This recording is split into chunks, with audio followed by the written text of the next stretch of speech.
Okay, सबका स्वागत है गीता सेशन में।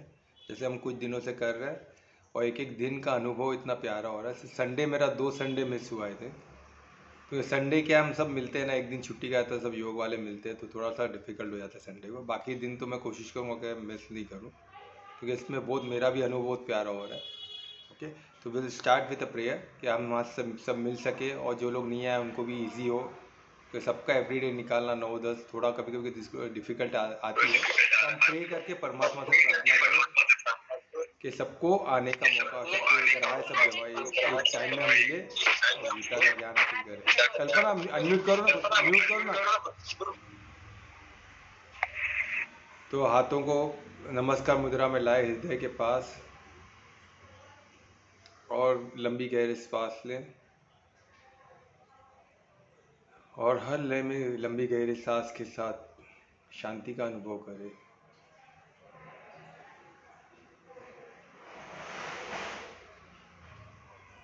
और शांति में अनुभव करें कि आप एक शांति प्रिय आत्मा हो, शक्तिमान आत्मा हो, निर्भय आत्मा हो,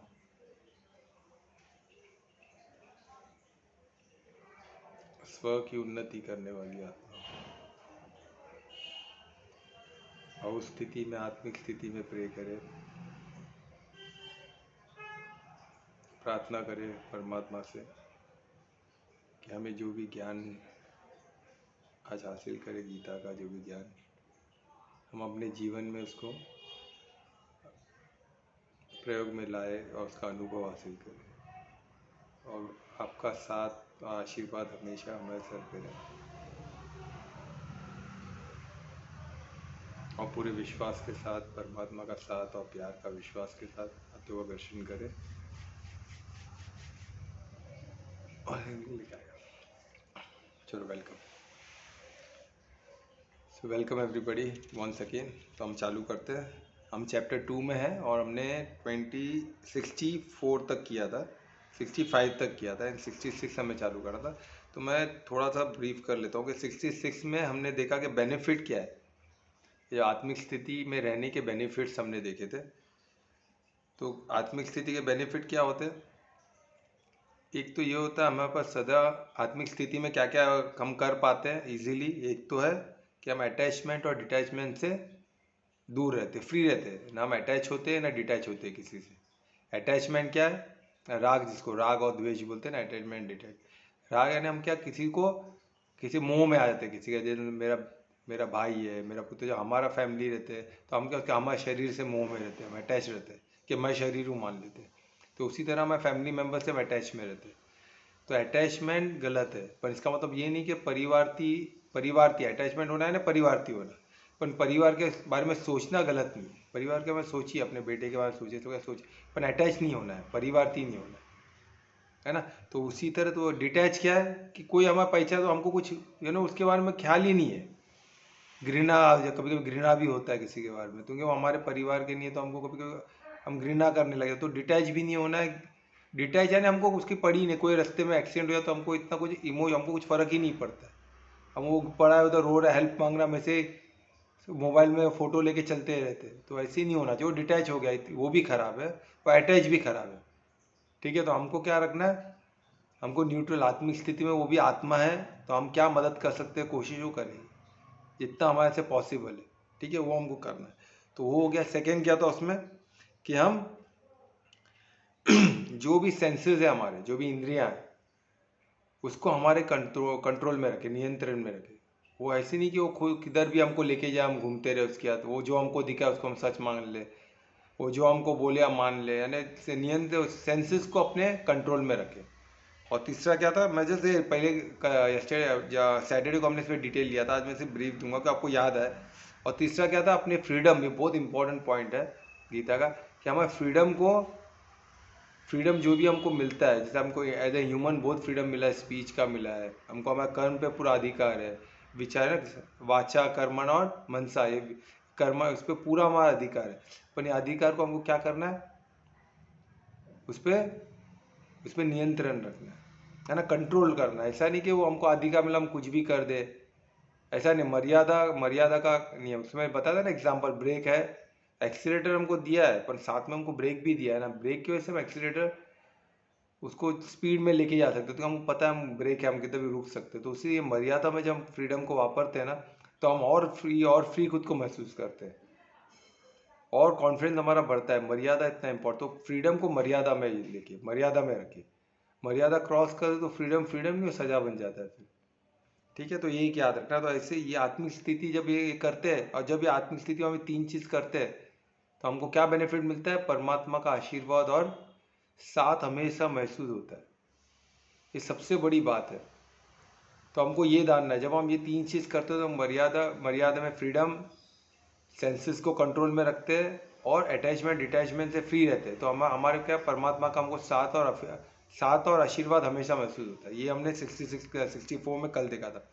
और 65 में क्या है, जब हम परमात्मा का साथ और आशीर्वाद हमको मिलता है तो हम किससे मुक्त रहते हैं? इजीली हर भय से हम निर्भय हो जाते हैं। जब परमात्मा का साथ और आशीर्वाद रहता है तो हम निर्भय हो जाते हैं। और सेकंड क्या आता है, हमको क्रोध नहीं आता है और हम मोह में नहीं आते, मोह माया में नहीं पड़ते। तो ये 3 चीज हमको बेनिफिट स्टेट परमात्मा के आशीर्वाद, यहाँ तक हमने कल किया था। तो आज हम 66 का चालू करेंगे।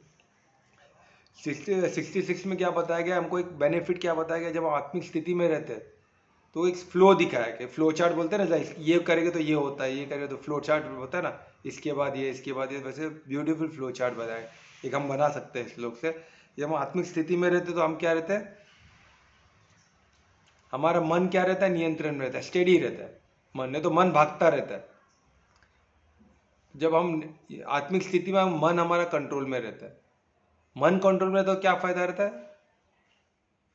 हमको एक अंदरूनी शांति का अनुभव होता है, पीस में रहते हैं हम, पीस ऑफ माइंड बोलते हैं ना। जब माइंड कंट्रोल में रहेगा तो पीस रहता है, शांति रहती है हमें। ठीक है, तो शांति में रहते हैं हम, तो वो बहुत बड़ा एडवांटेज रहता है। ठीक है, और थर्ड क्या होता है, जब शांति में रहते हैं, संतुष्ट रहते हैं, तो हम क्या होते हैं? हम हैप्पी रहते हैं, खुश रहते हैं। संतुष्ट रहते क्या होते हैं? खुशीनेस। और जब हम खुश रहते हैं क्या होता है? जब शांत में रहते हैं हम हर चीज को कृतज्ञता करते हैं, थैंकफुल रहते हैं, थैंकफुल स्थिति में रहते हैं। और जब थैंकफुल स्थिति में रहते हैं वही चीज हैप्पीनेस में कन्वर्ट हो जाता है। तो कृतज्ञता है ना, हैप्पीनेस की जननी है।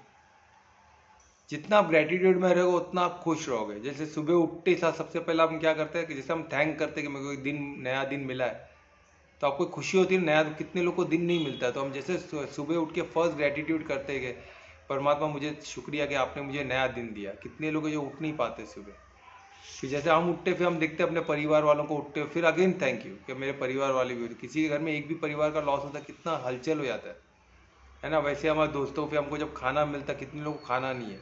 हमको खाना तो अन्न तो है खाने के लिए, हम देख पाते तो हम, मुझे आई साइट है, कितने लोग आई साइट नहीं है। मैं बोल पाता हूँ, कितने लोग को बोल नहीं सकते, मैं बोल पाता हूँ, है ना। तो ये सब चीज जैसे आप कृतज्ञता करते रहोगे तो ऑटोमेटिक आपको खुशी होती रहेगी, क्योंकि कृतज्ञता खुशी की जननी है ना। तो ये चीज समझना, तो ये पूरा जब फ्लो चार्ट दिया। हाँ बोलो ना कल्पना। कृतज्ञता क्या है इसका मतलब? Gratitude, thankful. कृतज्ञता बोलते हैं ना, हिंदी में बहुत प्यारा वर्ड है, उस पर हम साध सकते हैं कृतज्ञता को। कृतज्ञ होना, कृतज्ञता इतना प्यारा वर्ड है, ग्रेटिट्यूड से बढ़कर है कृतज्ञता।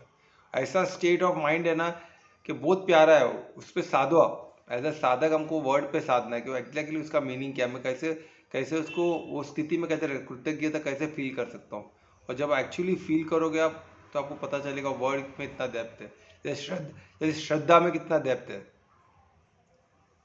श्रद्धा हो गया, कितना दे भक्ति, ये सब वर्ड को आप साधोगे ना बहुत प्यारी है। तो आपको बहुत डिटेल, हिंदी इतना प्यारा वर्ड है, तो संस्कृत कितना प्यारा होगा सोच।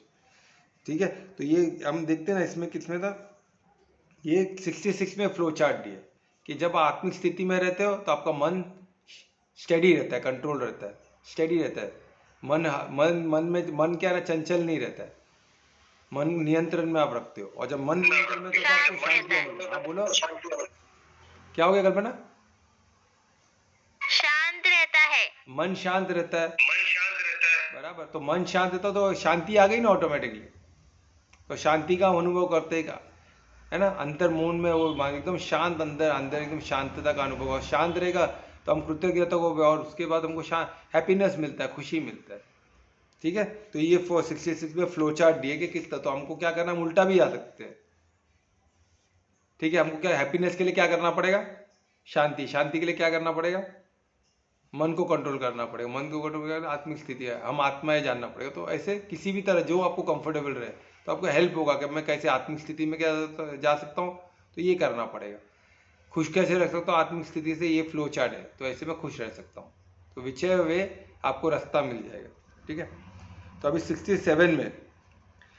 67 में हमको ये दिखा रहे कि कभी एक सेंसेस भी, हमको लगता है ना, कभी कभी आप देखो कि कभी कोई बैठा रहता है, कोई गपशप करते रहते हैं फ्रेंड्स लोग, तो उसमें कुछ लोग अधर्मी बात करते हैं ना, कुछ भी व्यर्थ बात करते हैं, तो हम बोलते हैं सुनने में क्या आता है, सुन लेते हैं ना, हम कर तो नहीं रहे ना, तो हम एक सेंसेस पे छोड़ देते हैं। एक सेंसेस को सुनने में क्या आता है, उनका हम एक सेंसेस को कंट्रोल में नहीं रखते, तो क्या होता है उसका, वो भी एक सेंस भी अगर आपने कंट्रोल में नहीं रखा तो वो डेंजर हो सकता है। वही इसमें बताया 67 में, एक सेंसेस को भी आप लूजली नहीं छोड़ सकते हो। हमारे कितने सेंसेस है, 5, जो हम देखते हैं, तो हम कुछ भी देखे, जो भी देखते हैं, किसको भी देखते रहे, ऐसा नहीं है, क्या देखे, देखने में भी हमको कंट्रोल रखना है कि मैं जो देख रहा हूँ वही सही है, ऐसा नहीं है, मैं आत्मिक स्थिति से देखूँ, हर चीज़ जो दिखता है उसको सही नहीं मान, ये बहुत ज़रूरी है। वैसे मैं क्या सुनता हूँ, हर चीज़ जो सुनता हूँ सही नहीं है, उसके पीछे कौन बोल रहा है, उसका रीज़न क्या हो बोलने का, वो धार्मिक है क्या धर्म, वो सब समझना पड़ेगा, कंट्रोल में रखना। सेंसेस ने जो दिखाया वो सही नहीं मान। स्मेल भी, जो स्मेल आया है, खुशबू अच्छा लग रहा तो मैं खा रहा, ऐसा नहीं, वो अच्छा ही होगा ऐसा ज़रूरी नहीं है। जो टेस्ट अच्छा है वो हर चीज़ अच्छा ही है ऐसा ज़रूरी नहीं है, उल्टा और घातक हो सकता है।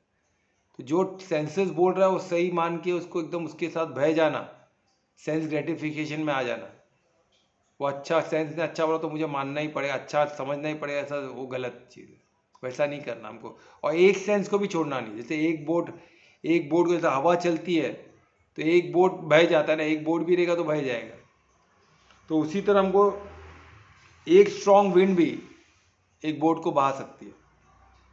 कितना बड़ा जहाज है, तो एक स्ट्रॉन्ग विंड अगर नियंत्रण में आपने नहीं रखे बोट को, कंट्रोल में नहीं रखे बोट को, तो आप बोले ये विंड क्या है, मैं एक विंड को ध्यान देता हूँ बाकी विंड को मैं ध्यान दे दूंगा, ऐसा नहीं, हर विंड को आपको ध्यान रखना पड़ेगा, हर विंड का, तो आपका बोट बच सकता है। एक विंड भी आपने ध्यान नहीं दिया और स्ट्रांग निकला तो आपका बोट पलट सकता है, आपका लाइफ उथल पुथल हो सकता है। तो आपको उस चीज़ को ध्यान देना, कोई एक सेंसेस को भी लूज नहीं छोड़ना है। ठीक है, और एक सेंसेस भी जैसा उथल पुथल होना है, क्या होता है, हमारा बुद्धि को भ्रष्ट कर सकता है एक सेंसेस, कोई भी एक सेंस। आप सोचिएगा मैं 4 सेंस कंट्रोल में रखा, एक को लूजली, अभी सुनना तो पड़ेगा ही ना, तो सुन लेता हूँ, मगर मैं बाकी चीज़ देखूंगा नहीं, वो जो बोलेगा उन लोगों के साथ देखने नहीं जाऊंगा किधर, पर सुन लेता हूँ, सुनने में क्या आता है, तो नहीं, एक सेंसेस को भी लूज नहीं छोड़ना है। ठीक है, ये चीज़ का ध्यान देना है, क्योंकि इसमें गीता में लिखा हुआ है, ये क्या कृष्णवाच, भगवान वाच है, तो इसको ये 100% एक्यूरेट है। इस पर हम, अगर हमको परफेक्ट ज़िंदगी चाहिए, आत्मिक स्थिति चाहिए, तो इसका हमको ध्यान, बुद्धि भ्रष्ट हो गई तो क्या हो गया, हम आत्मिक स्थिति में नहीं रहे, ये चीज़ आत्मिक स्थिति से हम निकल गए। विवेकहीन होना है ना आत्मिक स्थिति में, विवेक ही तो हमको दिखाता है राइट और रॉन्ग का फर्क। विवेक ही नहीं, विवेक ही लुप्त हो जाएगा तो राइट और रॉन्ग का फर्क ही नहीं रहेगा, तो आत्मिक स्थिति सब किधर, बहुत दूर की बात हो जाएगी। ठीक है, तो ये हो गया 67। अभी 68 में देखिए, इसके लिए वो अर्जुना को बोलते हैं, दैट्स फॉर अर्जुना, आपको रेस्ट्रेंट ऑफ सेंसेस को रेस्ट्रेंट करना, complete restaurant, full control is very important. Arjuna को बोलते हैं वो माइटी आर्म वाले हैं, माइटी आर्म है ना, जिसके बहुत लंबे आर्म होते हैं, बहुत बाहुबल में वो शक्ति होता है, उनको ऐसे एड्रेस करते हैं। घड़ी घड़ी और कृष्ण कितने अपने अपने अर्जुन को देखो कितना मोटिवेट भी कर रहे हैं, उनको उनकी शक्ति का भी जानिब करा के दे रहे हैं। उसी तरह जब भी हम अपने दोस्तों को मिलते हैं, अपने बच्चे, कोई भी अपने रिलेटिव, उनके शक्तियों को उनको जगाओ। आजकल मैं देखता हूँ ना, जो कोई भी किसी को मिलता है उसके वीकनेस को ही हाईलाइट करेंगे। कोई तो काला रहेगा तो कालिया, कोई टिंगू रहा तो टिंगू, कोई चश्मी था तो कोई चश्मा पहना तो चश्मिश, अरे उसके बाकी शरीर में और कुछ नहीं दिख रहा है भाई अच्छा चीज़। कोई थोड़ा सा मोटा है मोटू, डायरेक्ट, कोई वीक है तो कमज़ोर बंदा, कुछ भी नाम दे दिया, पतलू, एक कुछ भी ऐसा, कोई भी रिलेट करेगा कमज़ोर इंसान से। कोई थोड़ा मेंटली इतना ग्रैप्स नहीं करता उसको गधा, यानी एड्रेस करते हैं उनके वीक पॉइंट। अरे पर हर इंसान में स्ट्रांग पॉइंट भी होते हैं ना, तो वो स्ट्रांग पॉइंट को है देखो, आप वीक को मत देखो। तो देखो कृष्ण से सीखना है, अर्जुन को कैसे हाईलाइट करते हैं। अर्जुन तो वो तो पूरा डर के बैठ गया था, उसको बोल सकते थे ना डरपोक, ये डरपोक उठ, पर ऐसे नहीं बोले। उन्होंने क्या बोले कि स्ट्रांग आर्म वाले, यानी आपके बाहुबल को देखो, आप क्या बाजू है आपके, वाह कितने स्ट्रांग आर्म्स है आपके, दो इतने स्ट्रांग पावरफुल आर्म्स है। उठो अर्जुन, दो बाहु वाले अर्जुन उठो, शक्तिमान अर्जुन उठो। तो हमको कृष्ण से सीखना है, जो स्ट्रांग पॉइंट को देखो, वीक को मत देखो। तो वही उनको ऐसे एड्रेस करते हुए उठाते हैं और क्या बोलते हैं अपने, इसलिए आपको क्या करना है, अपने पूरे सेंसेस पे फुल कंट्रोल, एक सेंसेस को भी लूज नहीं करना है। और किसकी तरह, शंकर भगवान ने जैसे सांप को अपने गले में लटकाया हुआ है ना, फुल कंट्रोल, फुल नियंत्रण में रखा है। और सांप को मैंने बताया था एक श्लोक में, स्नेक वेनमस स्नेक जैसे हो सकता है माइंड, माइंड को ऐसे छोड़ नहीं देना है, उसको छोड़ दिए तो बहुत दिक्कत आ सकती है, वो वेनमस स्नेक तक बन सकता है। तो मन को कभी ऐसा छोड़ना नहीं है, मन को अपने नियंत्रण में रखना है गुलाम की तरह। जैसे शंकर भगवान ने सांप को अपने गले में लटका के रखा। सांप को कोई गले में रख सकता है कि पॉइजनस स्नेक को नहीं रख सकता है ना, पर शंकर भगवान यानी उनका फुल कंट्रोल, दर्शाता है कि उनका मन पूरा कंट्रोल में, उनके फुल नियंत्रण में। तो वैसे हमको नियंत्रण में रखना है किसको, अपने मन को। और कब होगा, जब हमने पांचों इंद्रियों को हमने क्या रखा है, फुल कंट्रोल में रखा है, उसको भटकने नहीं दे रहे, तभी आप हमेशा आत्मिक स्थिति में रहोगे, है कि नहीं। वो इसमें 68 में बताया।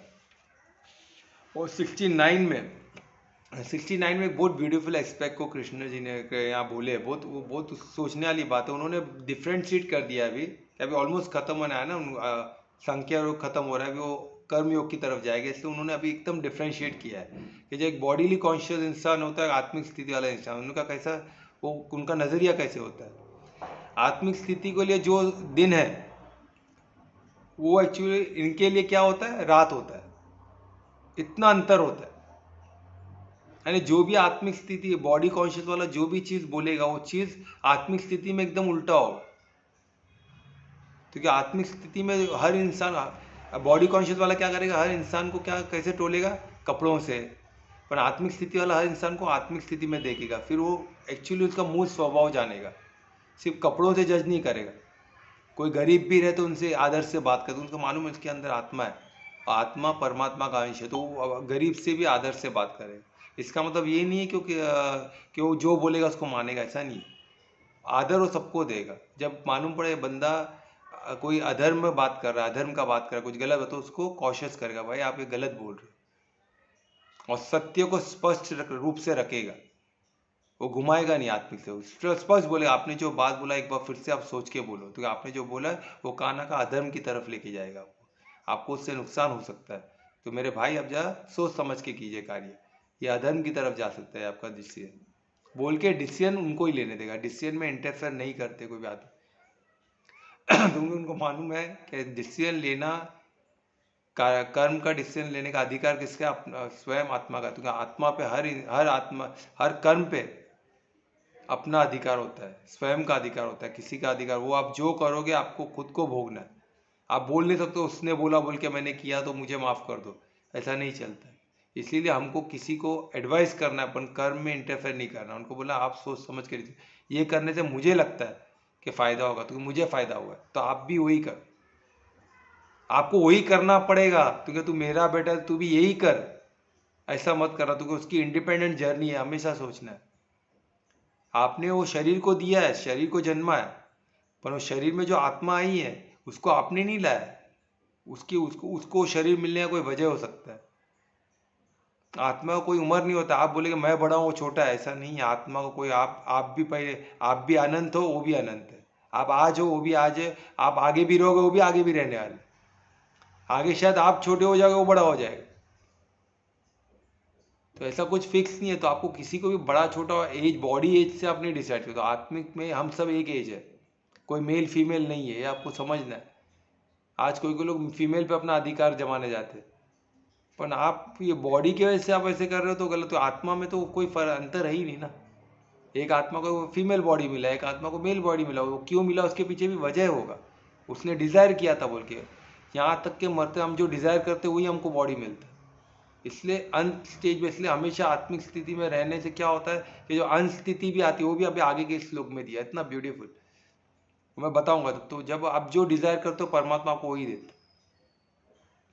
तो इसलिए क्या हम डिजायर करें एंड में बहुत जरूरी, इसलिए हमेशा हम आत्मिक स्थिति में रहोगे, हमेशा मंगल ही बोलेंगे, मंगल ही सोचेंगे, तो हमारा हमेशा अंत का जो डिसीजन रहेगा वो भी मंगल होगा, हमें आगे की गति हमारी मंगल हो जाएगी। तो ये चीज हमें बहुत देखना है। तो हमें क्या करना है, हमेशा मंगल सोचना, आत्मिक स्थिति में रहने का सबसे बड़ा एडवांटेज, सबसे बड़ा बेनिफिट है। तो इसमें क्या दिखा है कि जो बॉडी कॉन्शियस इंसान रहता है वो हमेशा जो सोचता है, जो उसका देखने का नजरिया हमेशा आत्मिक स्थिति का नजरिया एकदम अलग होता है। यानी जैसा अगर इनके लिए दिन है तो उनके लिए रात है, और उनके लिए रात है तो इनके लिए दिन है। इतना इंपॉर्टेंट, इसलिए इंपॉर्टेंट नजरिया से फर्क हो सकता है, इतना फर्क कि दिन रात का फर्क। इसलिए दृष्टिकोण बहुत इंपॉर्टेंट है। हम जो देखते हैं एक ही चीज को एक इंसान अलग नजर से देखे और एक एकदम ऑपोजिट नजर से देखे, ऐसा संभव है? हमको लगता है क्या ऐसा हो सकता है क्या कि मैं एक चीज को देख रहा हूं, वो एक इंसान एकदम अलग, एकदम डिफरेंट हो सकता है क्या? टोटल हो सकता है। किसी को आप नफरत करते हो, अपन कोई किसी को उतना ही प्यार कर सकता है। ऐसा होता है कि नहीं होता? हम जिसको बहुत नफरत करते हैं उसी को कोई तो इतना प्यार करता है कि उसके लिए कुछ भी करने के लिए तैयार होता है ना ऐसा। तो ये चीज इसलिए होता है कि नजरिया सबका अलग हो सकता है। तो यही तो इसलिए आत्मिक स्थिति के जो बंदे, आत्मिक स्थिति जो है उनका सबका नजरिया एक हो सकता है, क्योंकि वो क्या होता है, हम बोलते हैं ना एक रस स्थिति। एक रस स्थिति को आने का एक ही तरीका है कि सबको आत्मिक स्थिति में जाना होगा। कोई लोग एक रस स्थिति को है ना गलत, इसमें लिखा नहीं है, मैं ऐसे बता रहा हूँ कि आपको आइडिया मिले कि किधर ना किधर एक रस स्थिति की तरफ ही लेके जा रहे हैं। तो एक रस स्थिति क्या होता है समझ जाओ। अभी कोई लोग क्या कहते हैं एक रस स्थिति यानी मैं जो बोल रहा हूँ तू भी वही बोल, ऐसा नहीं होता एक रस स्थिति। अरे हर इंसान, अभी कोई लॉयर है तो उसका लॉयर का लैंग्वेज होगा, कोई डॉक्टर है तो उसका डॉक्टर का लैंग्वेज होगा। तो बोले वो दो एक रस स्थिति में क्या जाता है, वो हमेशा लीगल टर्म पे बात करता है, वो हर चीज की सोच लीगल है। आपकी सोच तो हमेशा मेडिकल लाइन के है। और एक अनपढ़ आदमी उसका कोई उसका तो साधारण जिंदगी, वो नॉर्मल लैंग्वेज बात करता है। कोई भक्त है, कोई आध्यात्म में, उसका आध्यात्म का लैंग्वेज है। तो सबका अलग अलग लैंग्वेज है, तो एक एक स्थिति में कैसे आ सकते हैं? तो पॉसिबल ही नहीं है। तो ऐसा नहीं है, ये हो सकता है कि आदमी एक ही स्थिति में आए, ऐसा पॉसिबल है। ठीक है, ये आपको याद रखना है। एक मिनट, इधर रिकॉर्डिंग का कुछ प्रॉब्लम हो रहा है, एक बार देख चेक कर लेता हूँ, एक मिनट प्लीज।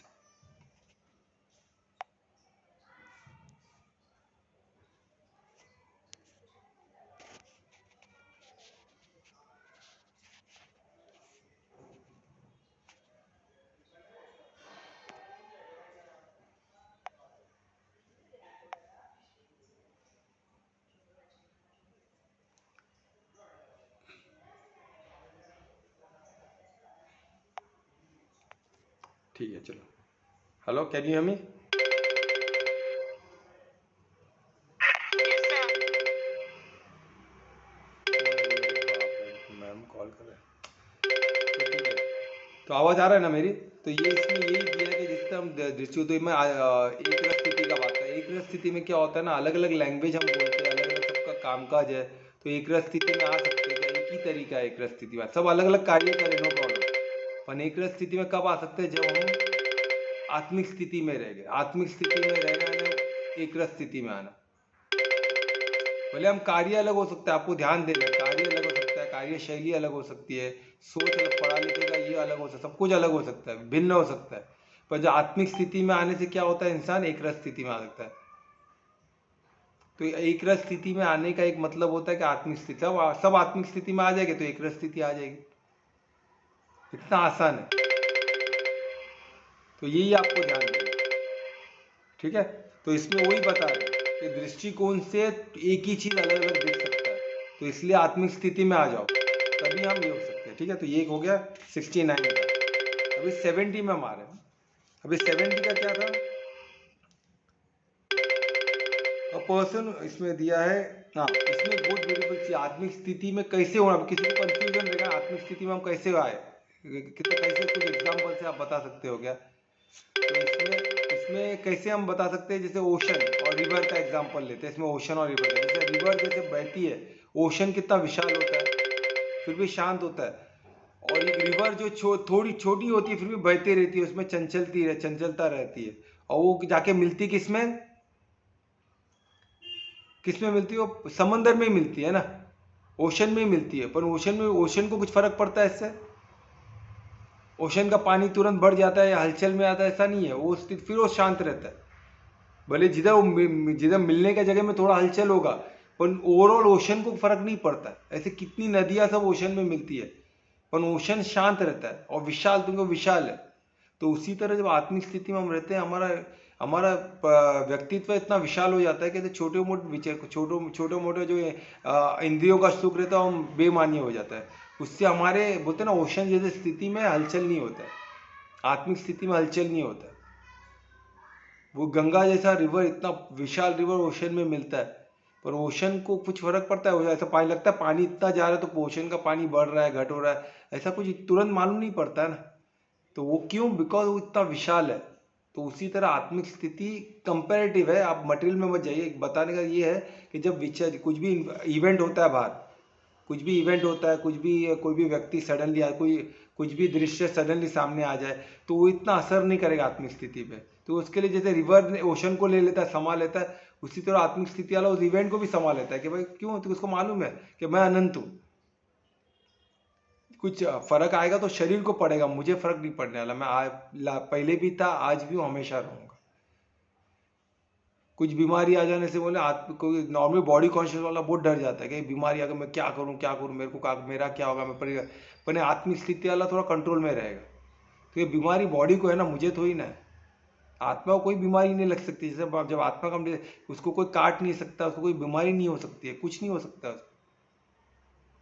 आत्मा इतनी स्ट्रांग होती है। आत्मा तुमको एकदम सूक्ष्म है। आत्मा का विस्तार हमारे शरीर तक है, तो हमको लगता है पूरा शरीर, पर वो बहुत सूक्ष्म है, उसका विस्तार हमारा बॉडी है। और परमात्मा का भी उतना ही सूक्ष्म है, पर उसका विस्तार क्या है? पूरा ब्रह्मांड है। तो आपको वो सोचना है। तो इसमें वही दिए, कौन से 70 में इतना ब्यूटीफुल एग्जाम्पल दिए ओशन और रिवर का। आप उसको अच्छी तरह सोचोगे ना, आप रिलेट कर पाओगे। ठीक है, और 71 देखते हैं अभी।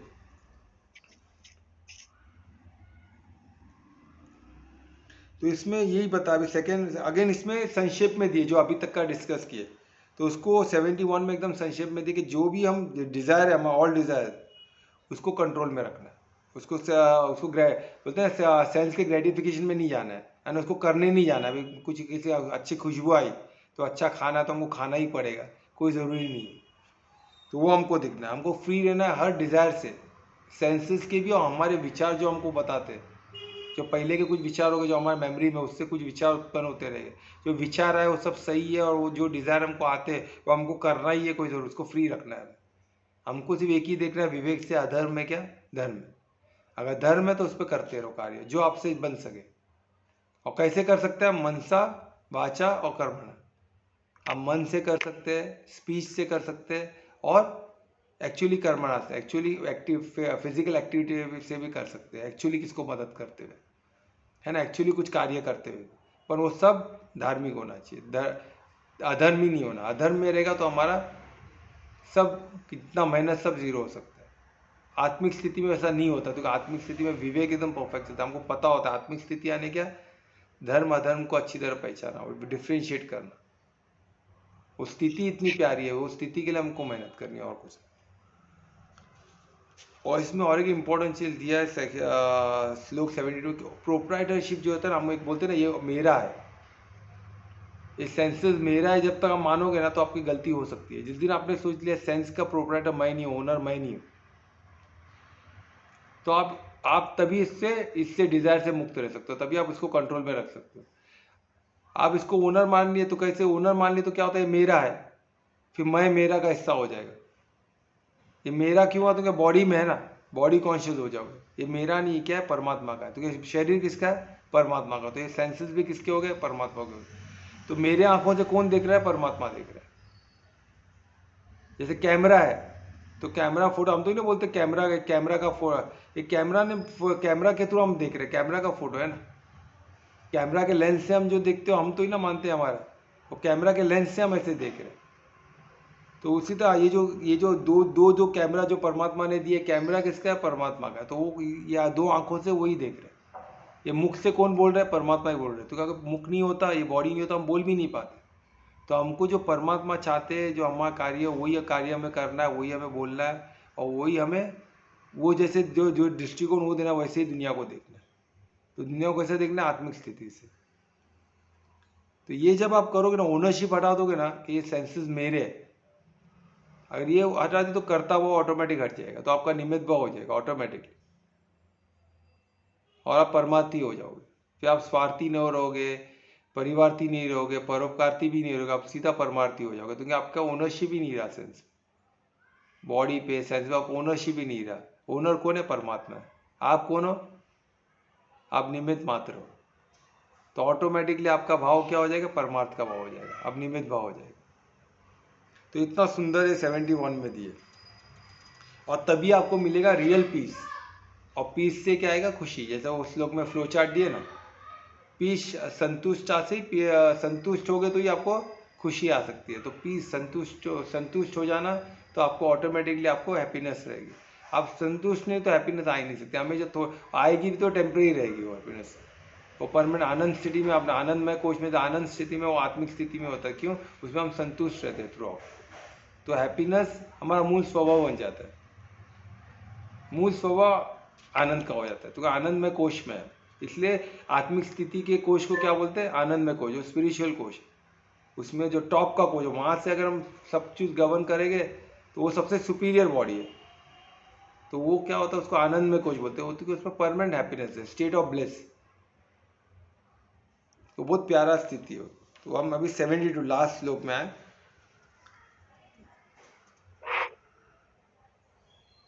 और इसमें अभी लास्ट बताया जो कि ये यही मैं जो बता रहा था, मैं बोला ना बाद में लास्ट श्लोक में दिया, बहुत ब्यूटीफुल है। इसमें जैसे आप आत्मिक स्थिति में रहते हो, कंटिन्यूस आप अपने सेंसेस को नियंत्रण में रख रहे हो, अटैचमेंट डिटैचमेंट से दूर हो, है ना, और अपने फ्रीडम को मर्यादा में, अपना फ्रीडम को जी रहे हो। फ्रीडम मिल गया तो ऐसे कुछ भी नहीं, आप एक मर्यादा में जी रहे हो, डिसिप्लिन लाइफ जी रहे हो, है ना। तो इससे क्या होता है? लास्ट समय भी आपका डिजायर, कोई कुछ भी डिजायर, आपका डिजायर में भी आपका नियंत्रण है, बहुत इंपॉर्टेंट है। तो उससे क्या? आपका विचारों में अपना नियंत्रण है।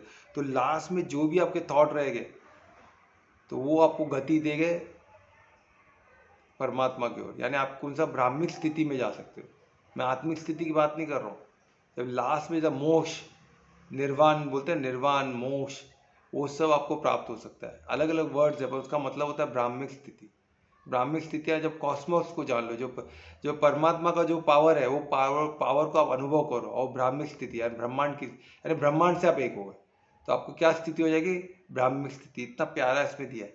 अभी हम क्या? आत्मिक स्थिति है, और हमारा आत्मा का विस्तार क्या है? बॉडी तक। पर जब आप लास्ट स्टेज में, मरते समय जो बोलते हैं एंड स्टेज में भी आपका अगर आत्मिक स्थिति है, तो आपका विचार क्या होगा? एकदम प्योर होगा। विचार एकदम प्योर होगा तो आपका क्या? आपको बॉडी कॉन्शियस नहीं, आपको ये चाहिए वो चाहिए, कुछ नहीं, आपको एक ही चीज चाहिए, आपको परमात्मा से जुड़ना है। तो आपका इमीडिएटली आपका क्या? आपको मोक्ष प्राप्त होगा, आपको निर्वाण प्राप्त होगा, आपको मुक्ति मिलेगी। तो अलग अलग वर्ड्स है, पर मेन क्या होता है? आपकी स्थिति ब्राह्मिक स्थिति हो जाती है। ब्राह्मिक स्थिति मीन्स आप ब्रह्मांड से कनेक्ट हो गए। तो जैसे परमात्मा ब्रह्मांड को समझ सकते हैं, पूर्ण सबको समझ सकते हैं, वैसे आप भी समझने लग जाओ, यानी इक्वल टू परमात्मा। इतनी प्यारी स्थिति होगी, जस्ट इमेजिन करो। तो उस स्थिति तक की बात कर रहे हैं। आत्मिक स्थिति के फायदे देखो ना कितने, इससे बड़ा कोई फायदा हो सकता है? तो उसी के लिए मेहनत करें ना, आत्मिक स्थिति के लिए मेहनत करें। सोचो कितने फायदे, अनगिनत फायदे, और सब फायदे ऐसे जो अनंत है। इसमें किधर भी टेम्पररी फायदे नहीं दिखाए गए कि मैं खाया तो भूख मिट गई, टेस्ट किया तो फायदा हो गया, एक कोई महंगी चीज टेस्ट कर दी, महंगी चीज पहन ली तो देखो क्या, तो वो सब टेम्पररी है। ये परमानेंट हैप्पीनेस की बात हो रही है, शाश्वत, ये चीज है। तो यही चीज बताया। अभी कोई क्वेश्चन है तो हमने चैप्टर 2 कंप्लीट किया है। अभी चैप्टर 3 कल से हम क्या करेंगे? चैप्टर 3, जिसपे क्या है? कर्मयोग। बहुत प्यारा है, मैं चाहूंगा मैक्सिमम लोग को बुला, कर्मयोग बहुत प्यारा है। तो कर्मयोगी बनना वो भी अपने आप में एक बहुत अच्छी चीज़ है। एज ए साधक कर्म पे बहुत ध्यान देना पड़ता है, तो हम कर्मयोग बहुत अच्छे से करेंगे। तो मैं चाहता हूँ कि कर्मयोग से कोई मिस ना करे। ये थोड़ा सोल एंड बॉडी कॉन्शियस है, थोड़ा सबको ये लगता है, पर कर्मयोग में बहुत ईजी हो जाता है कि हम कर्म पे ध्यान करके भी कैसे आत्मिक स्थिति में जा सकते हैं, है ना। कर्म योग भी कितना प्यारा है, वो भी हमको, हर योग अपने आप में कंप्लीट है। कर्म योग से भी आप मोक्ष और ये गति इतनी इतनी भ्रमिक ब्राह्मिक स्थिति ला सकते हो। तो ये होता है, तो ये चीज़ हम डिस्कस करते चैप्टर 3 से। अभी तक का किसका कोई क्वेश्चन है तो पूछ सकते हैं, प्लीज पूछिए। Any question, any challenges, please.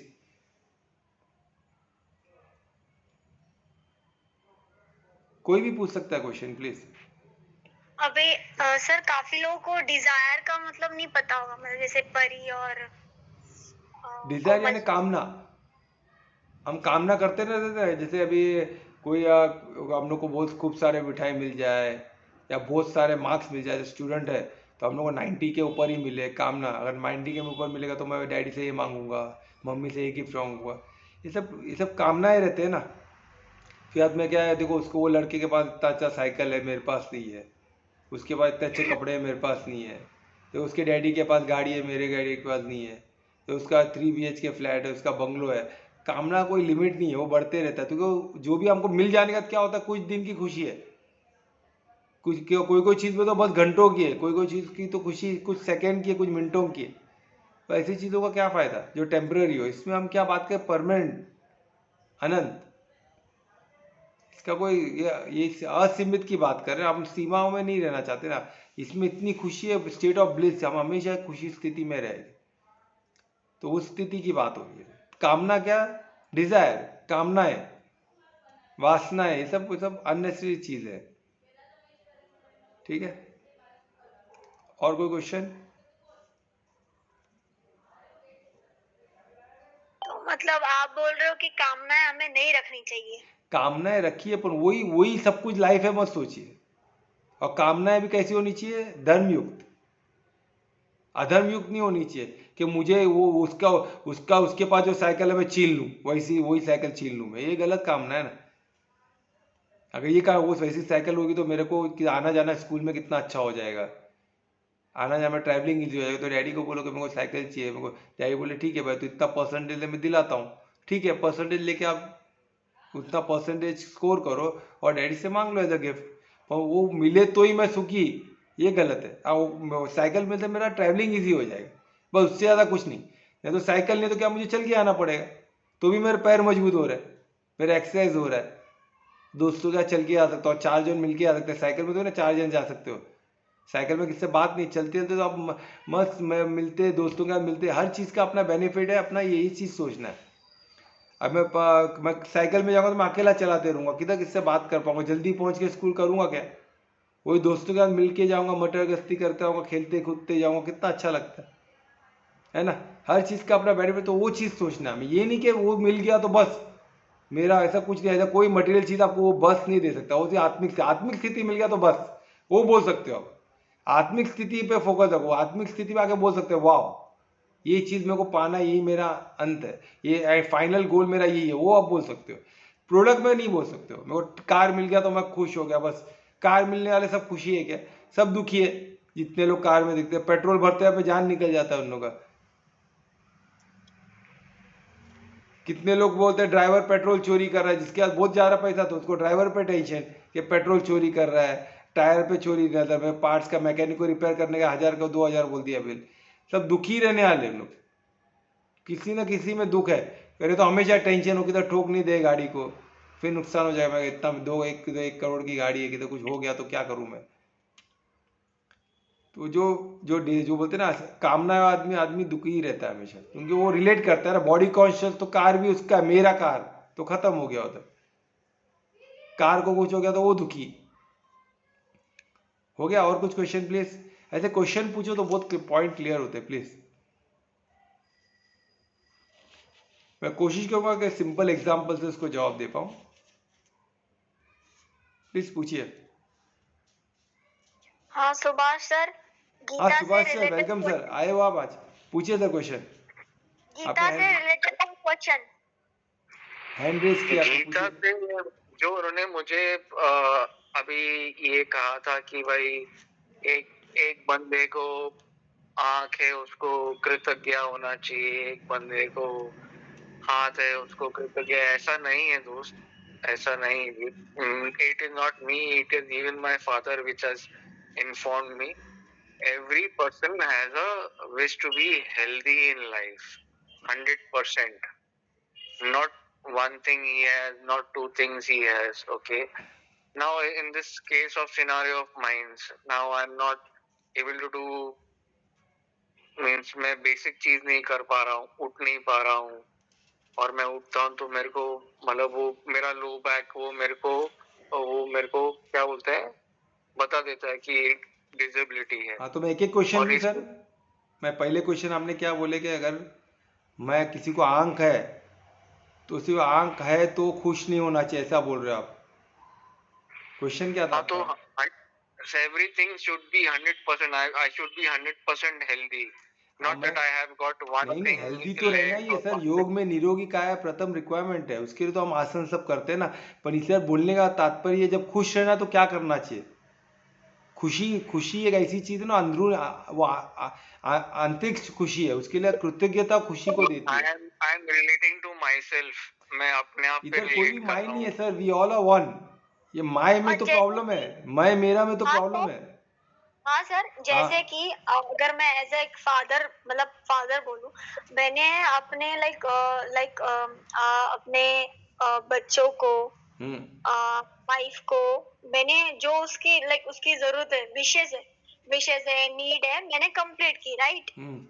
हालांकि मुझे एज अ फादर मुझे कोई फर्क नहीं पड़ता कि बच्चे लोग मुझे ग्रैटिट्यूड दिखाए या ना दिखाए, लेकिन जब सामने बच्चा कि हाँ थैंक यू डैडी, जब हम कृतज्ञता दिखाते हैं, ग्रैटिट्यूड दिखाते, तो हमें खुशी होती है कि नहीं?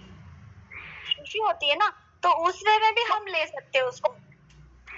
बस वेरी गुड पॉइंट। देखो अनीता ने कैसे बताई, क्या खुशी खुशी अभी सबको खुशी चाहिए, तो खुशी का चाहिए, खुशी चाहने के लिए क्या करना चाहिए वो मैं बता रहा हूँ। खुशी बाहर नहीं मिल सकती, खुशी हमारी स्थिति है। तो वो स्थिति कैसे हासिल करें? जो हमारे पास है उसके लिए तो खुश हो पहले। मैं ये नहीं बोल रहा हूँ जो नहीं है तो मत हासिल करो, वो करो। हेल्थ तो सबसे फर्स्ट रिक्वायरमेंट है योग का, तो हेल्थ के लिए जाओ। पर जो हेल्दी है, अभी आप क्या करो, आंख अच्छा है तो आप रो रो के आंख तो अच्छा है उसको भी क्यों कमजोर करना है हमको? जो अच्छा है उसको अच्छा रखो, जो नहीं है उसके लिए मेहनत करो। अभी पूरे शरीर में तो प्रॉब्लम नहीं रहता है ना, हार्ट तो हेल्दी है, कि किडनी हेल्दी है, सब अच्छे से। बैक में प्रॉब्लम है तो बैक के लिए अफसोस करो, बाकी सबके लिए तो खुशी मनाओ। You should be happy for what you have, and then you should प्रयत्नशील And रहना चाहिए हमें बाकी के लिए। I'm extremely sorry. Back is the only enabler of your body. Only enabler of your body. Recheck again. Only enabler of your body to move. There is no other part of your body without which you can move. Means back is the only enabler. That's it. You can have artificial hand, you can have artificial legs, you cannot have an artificial back. I'm sorry. Sir क्या है, मैं अभी फिर से I am coming to that, I am not talking that your problem is less, please don't take it personally. वही बता रहे इधर क्या बताया जा रहा है, जो भी प्रॉब्लम जिसका है उसके लिए वो बड़ा है। अभी जो ब्लाइंड है उसको आप बोल दोगे बैक से, वो बोलेगा देख ही नहीं, दुनिया को देख ही नहीं सकता हूँ मैं, क्या करूँ मैं? नहीं, मैंने ये सिर्फ ये कहा कि एक कृतज्ञता नहीं होती कि मेरे पास हाथ है और मेरे पास टांग है। इसलिए आप खुश नहीं रह पाओगे ना सर। आपको खुश रहने के लिए कृतज्ञ, मैं ये नहीं बोल रहा हूँ कि आप प्रयत्नशील हो, बैक को ठीक करने के लिए कोशिश मत करो, पर खुशी रहोगे तो बैक ठीक होगा ना। एक हैप्पी बॉडी हीलिंग बॉडी होता है ना, हीलिंग आपके अंदर का हीलिंग मैकेनिज्म को कैसे आप ऑन करोगे? When you will be happy then only you will heal yourself. If you are not Subhash happy sir how you are going to बोलना हील चाहते योरसेल्फ? हैं सुभाष सर बोलना चाहते हैं कि अगर मेरा सब बॉडी के हर ऑर्गेन्स, हर पार्ट ठीक होंगे तो ही मैं खुश होऊंगा, वरना मैं खुश नहीं होऊंगा। ऐसा नहीं हो सकता, हर एक को कुछ ना कुछ प्रॉब्लम है। आप मानोगे नहीं हर कि मैं, किसी को अनिता एक मिनट, मेरे पास एक काउंसलिंग के लिए एक बंदा आया था, उसको तो बैक का कुछ भी प्रॉब्लम नहीं था, वो सिर्फ क्या था, उसको बाल कम थे, इसके लिए दुखी था, बोलता मैं बाल किए थे, मैं पूरी जिंदगी बर्बाद हो गई, मैं वो बाल रहता तो मैं क्या कहाँ से कहाँ पहुंच गया होता। आप बोल रहे हो बैक इज द ओनली, अब उसके लिए तो बाल ही सब कुछ है दुनिया में, अभी क्या करे? तो ऐसे ही कि एक को पकड़ के अपने बाकी चीज को दुखी कर देना या अक्लमंदी नहीं, बस वही बात है। आपको जो है उसके लिए आपको स्ट्राइव करना है। पर जज मेरा जो पास अच्छा है, अगर मैं उसको लिए कृतज्ञ, मैं हैप्पी नहीं है, जब आप खुश नहीं रहोगे तो आपका बॉडी हील कैसे करेगा? Please try to understand my only request you. मैं पहले भी आपको बोल चुका हूं, आप जब तक हीलिंग बॉडी को हीलिंग, कोई बाहर का आदमी आपको ठीक नहीं कर सकता है। आप ये बहुत बड़े मिस्टेक में रह रहे हो। कोई डॉक्टर, आज तक कोई डॉक्टर इतना बड़ा नहीं हुआ है कि बॉडी को हील कर सकता है। आपका बॉडी जब तक हील्स कर सकता है, आपको सब मदद कर सकते हैं।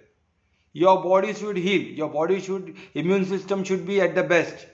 Your body is the biggest healer for you. जो आपके बॉडी जो कर सकता है, कोई डॉक्टर, कोई माइकल नहीं कर सकता आपके लिए। उन लोग सब मददगार है आपके। They can give you some temporary treatment to you, but end of the your body should heal. हर दिन हमारा सेल बदलते रहता है, कौन डॉक्टर करेगा क्या? हर दिन हमारा बॉडी में एनर्जी चेंज होते रहते हैं, स्थिति चेंज होते थे, उस स्थिति को कौन देखेगा? We have 5 dimension of body. अन्न में कोश भी आप टिके हो, प्राण में कोश का क्या, उसके ऊपर मनोमय कोश का क्या, उसके ऊपर विज्ञान में कोश का, उसके ऊपर आनंद में कोश। I am talking, you have to control, you have to be in आनंद में कोश। Then this is the most superior body.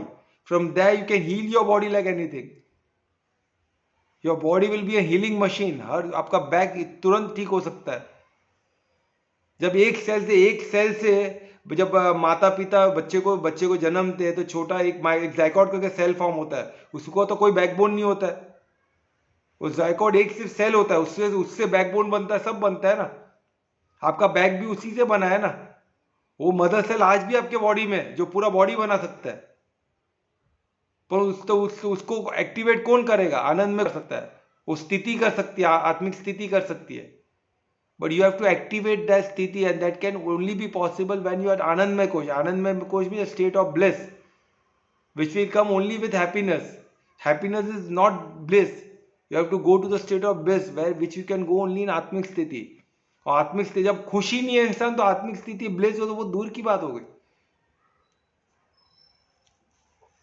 तो वो आज सबके लिए एक ही था कि प्लीज समझो आप बात को। इधर मैं किसी को ये नहीं बता रहा हूँ कि भाई आपके पास जो नहीं है वो इम्पोर्टेंट नहीं है। प्लीज डोंट मिसअंडरस्टैंड मी। है बहुत ही वैलिड पॉइंट सुभाष जी ने बताया, जिससे सबको मेरा तो बाकी लोग क्वेश्चन नहीं पूछ पा रहे, वो उन्होंने बेझिझक होकर क्वेश्चन पूछा, इसलिए हमको एक मैसेज मिला कि प्लीज कोई ये ना समझे कि आपके पास कुछ नहीं है तो उसका मतलब वो कुछ मायने नहीं रखता। ऐसा नहीं है, वो बहुत मायने रखता है। आप उसके लिए कोशिश करो। निरोगी काया है, बहुत प्रथम रिक्वायरमेंट है योग का। निरोगी काया है, healthy body is must for everybody. पर उसको हेल्दी बॉडी के लिए कोई एक पार्ट बेकार, एक पार्ट कमजोर है बोल के आप बाकी जो अच्छा है वो सबको कमजोर मत कर दो। वो जो अच्छा है आपके पास उसको अच्छा बोलो, और जो कमजोर है उसके लिए क्या करना है उसके लिए प्रयत्नशील रहो। उसको you try to make it good. And how to, there are people to help you. Doctor is there, healers are there, naturopath, I am there to help you, but I can help you only, I can get you the way। रास्ता दिखा सकता हूँ, चलना तो sir आपको ही पड़ेगा। मैं आपको चला नहीं सकता हूँ उस पर, क्योंकि यू आर इंडिपेंडेंट सोल। आपके कर्म पे आपका अधिकार है, मेरा अधिकार नहीं है। मैं आपका कर्म मैं नहीं कर सकता हूँ। यू विल बी जज by your karma, because we what we own is just we own our karma, rest nothing we own. We don't own nothing on this earth. We just own our what we think, what we speak, and what we do. And these three are the entire of our body. By these three, thought, speech, and action.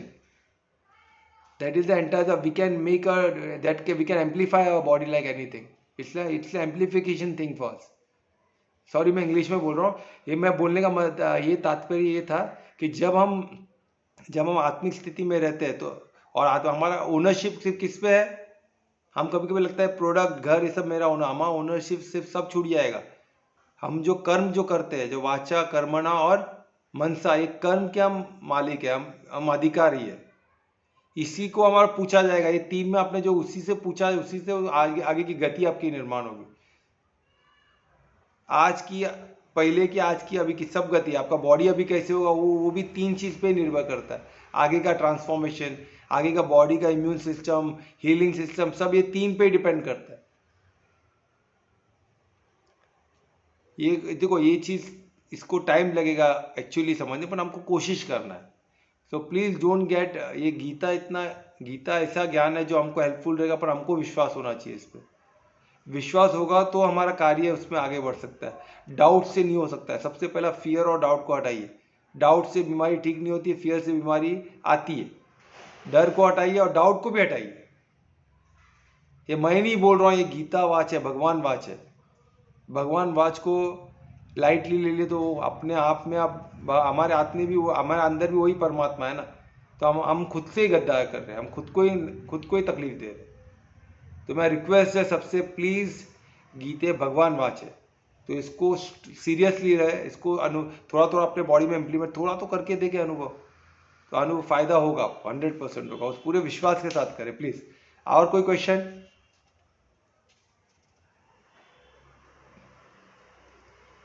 कोई question है तो पूछो, final call पर question है तो अपन कीर्तन चालू करते हैं। कोई क्वेश्चन है प्लीज? चलो कीर्तन स्टार्ट करते, चलिए। कौन करेगा? मैं करूंगी। Very good, start. मैं राम स्तुति पढ़ूंगी। अरे बहुत अच्छे, राम स्तुति करते हैं, बहुत अच्छे। हरे कृष्णा। हरे कृष्ण।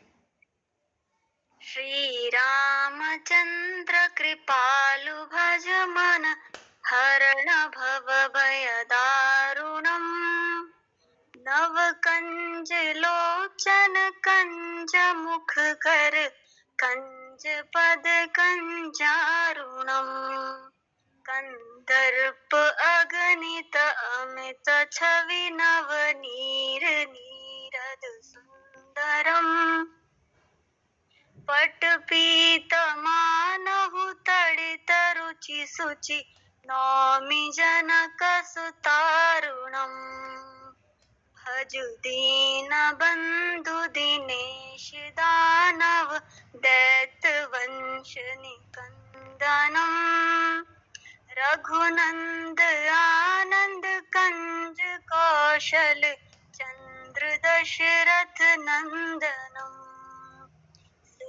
मुकुट कुंडल तिलक चारु दारु अंग विभूषणम्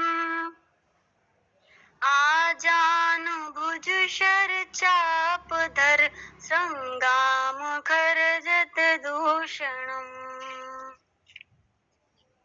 इति वंदे तुलसीदास शंकर शेष मुनि मनरंजनम् मम हृदय कुंज निवास करु कामादि खल जल गंजनम्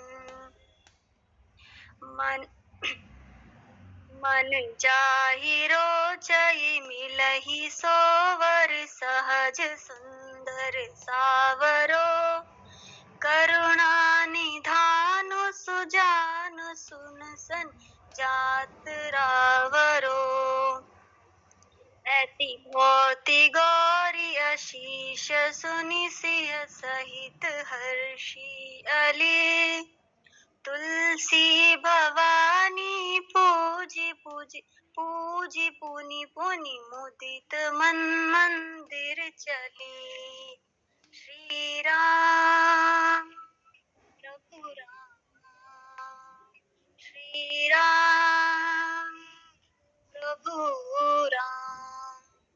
हरे कृष्णा। हरे कृष्णा। बहुत सुंदर, अति सुंदर, बहुत अच्छा लगा सुनने।